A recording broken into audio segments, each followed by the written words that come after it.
अस्सलामुअलैकुम दोस्तों, क्या हाल चाल हैं। मेरा नाम है ज़बीउल्लाह और आज का हमारा टॉपिक है रिलेशंस और फंक्शन से रिलेटेड, और हम इसको सॉल्व करेंगे with the help of examples. तो चले चलते हैं अपने टॉपिक की तरफ। रिलेशन को हम यूँ डिफ़ाइन कर सकते हैं कि relation is a simply defined as a relationship between two sets. दो सेट्स के दरमियान पे अगर हम रिलेशनशिप डिफ़ाइन करें तो उसे ही हम रिलेशन कहेंगे। यहाँ पे मैं कुछ एग्जांपल्स की मदद से इसको क्लियर करूँगा। यहाँ पे मैंने दो सेट्स लिए हैं, ए और बी। इनके दरमियान में हम दो रिलेशन डिफ़ाइन करेंगे। एक को हम नेम देंगे R1 का और एक को नेम देंगे R2 का।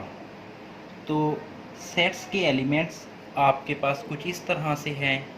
सेट ए के एलिमेंट्स हमने लिए हैं 1, 2 और 3, और इसी तरह सेट बी के एलिमेंट्स हमने लिए हैं ए, बी और सी।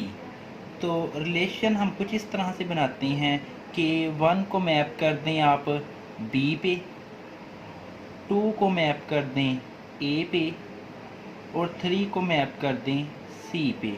आप चाहें तो मैपिंग और भी बना सकते हैं। फॉर एग्ज़ाम्पल 3 को आप बी पे भी मैप कर सकते हैं, 1 को सी पे मैप कर सकते हैं। यानी कोई इस तरह के रिलेशन में किसी किस्म की कोई रिस्ट्रिक्शंस नहीं है, आप फुली अपनी मर्ज़ी कर सकते हैं। ये हमने बनाया R1।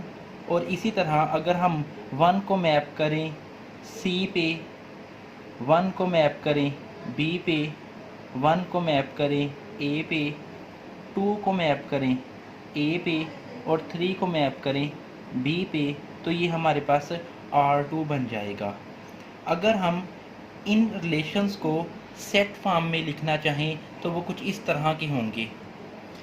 R1 इक्वल होगा 1B, 1C, 2A, 3B और 3C।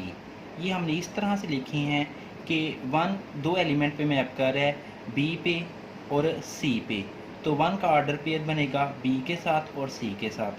2 सिर्फ एक ही एलिमेंट पे मैप कर रहा है A पे, तो 2 का ऑर्डर पेयर बनेगा A के साथ। इसी तरह 3 दो एलिमेंट्स पे मैप कर रहा है B और C पे, तो 3 का ऑर्डर पेयर बनेगा B और C के साथ। सिमिलरली हमने R2 लिख दिया। तो ये था रिलेशन। नेक्स्ट हमारा जो टॉपिक है वो है फंक्शन। फंक्शन को हम यूँ डिफ़ाइन कर सकते हैं कि function is a rule that assign each element of set A to unique element of set B. यहाँ पे मैंने ईच और यूनिक को अंडरलाइन किया है क्योंकि ये दो इम्पोर्टेंट वर्ड हैं इस डेफिनेशन में। Each element of set A to unique element of set B. इन दोनों को समझने के लिए हम कुछ एग्जांपल्स की मदद लेंगे। तो चलते हैं एग्जांपल्स की तरफ। तो यहाँ पे हमने फिर दो सेट्स ए और बी लिए हैं और इनके दरमियान में हम दो फंक्शंस बनाने वाले हैं। फर्स्ट में जो फर्स्ट दो सेट्स हैं ए और बी, उनके दरमियान में जो हम फंक्शन बनाएंगे उसको हम कहेंगे f1, और इसी तरह जो सेकंड फंक्शन हम बनाने जा रहे हैं उसको हम कहेंगे f2।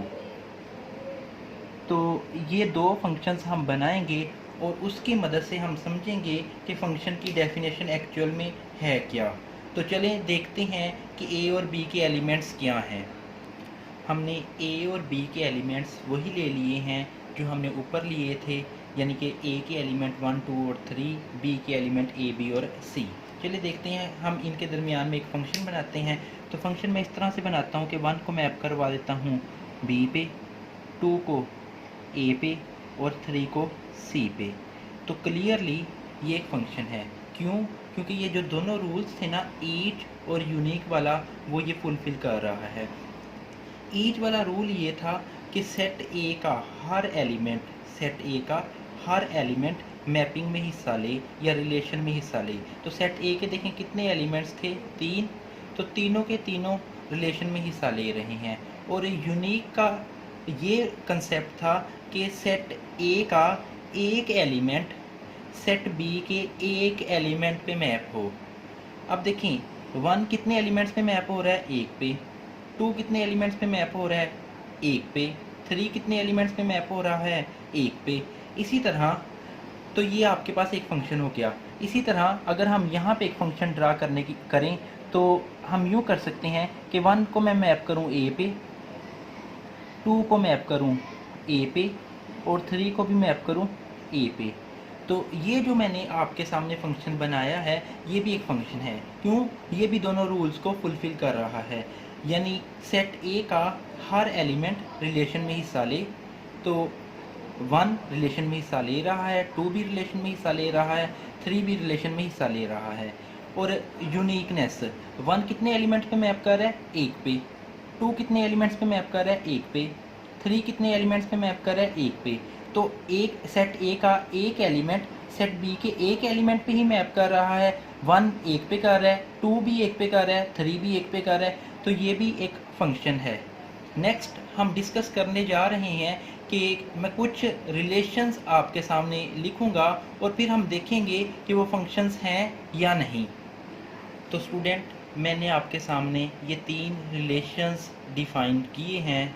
यहाँ पे आपके लिए एक एक्सरसाइज है कि आप वीडियो को स्टॉप करें और देखें कि इनमें से कौन से रिलेशन फंक्शंस बनाते हैं और कौन से नहीं बनाते।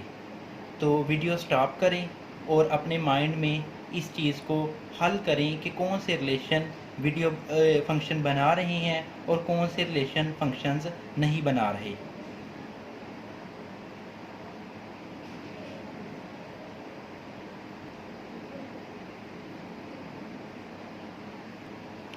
मैं उम्मीद करता हूँ कि आप सब ने ये एक्सरसाइज हल कर ली होगी। चलें देखते हैं करेक्ट आंसर्स। तो हमारे पास R1 और R2 फंक्शंस नहीं बनते और R3 फंक्शंस बनता है। अब देखते हैं R1 और R2 फंक्शंस क्यों नहीं बनते और R3 फंक्शन क्यों बनता है। देखें, R1 में जो फर्स्ट रूल था, फर्स्ट रूल कौन सा है, याद है आपको? मैंने बताया था 2 रूल हैं, एक ईच का और एक यूनिक का। देखें, फर्स्ट रूल भी ब्रेक हो रहा है और सेकंड रूल भी ब्रेक हो रहा है। यानी जो सेट ए का एलिमेंट 3 है वो रिलेशन में हिस्सा नहीं ले रहा। इसी तरह जो सेट ए का एलिमेंट 1 है वो बी पे भी मैप कर रहा है और सी पे भी मैप कर रहा है।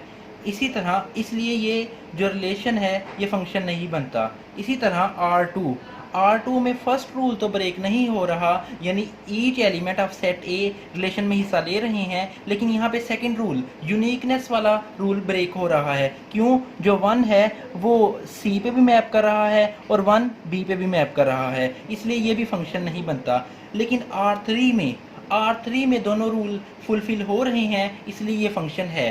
कैसे? कि फर्स्ट रूल ये था each element of set A relate to set B. यानी देखें, 1 सी से रिलेट कर रहा है, 2 भी सी से रिलेट कर रहा है, 3 भी सी से रिलेट कर रहा है, तो ईच एलिमेंट रिलेट कर रहा है। तो दूसरा रूल था यूनिकनेस वाला।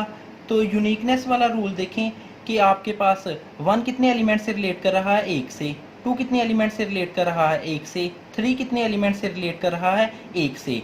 तो इसमें दोनों रूल्स फुलफिल हो रहे हैं, तो इसलिए ये फंक्शन बनता है। उम्मीद करता हूँ आपको मेरा ये लेक्चर पसंद आया होगा। अगर अभी तक आपने मेरे चैनल को सब्सक्राइब नहीं किया तो मेरे चैनल को सब्सक्राइब करें और साथ में बेल आइकॉन पे क्लिक करें।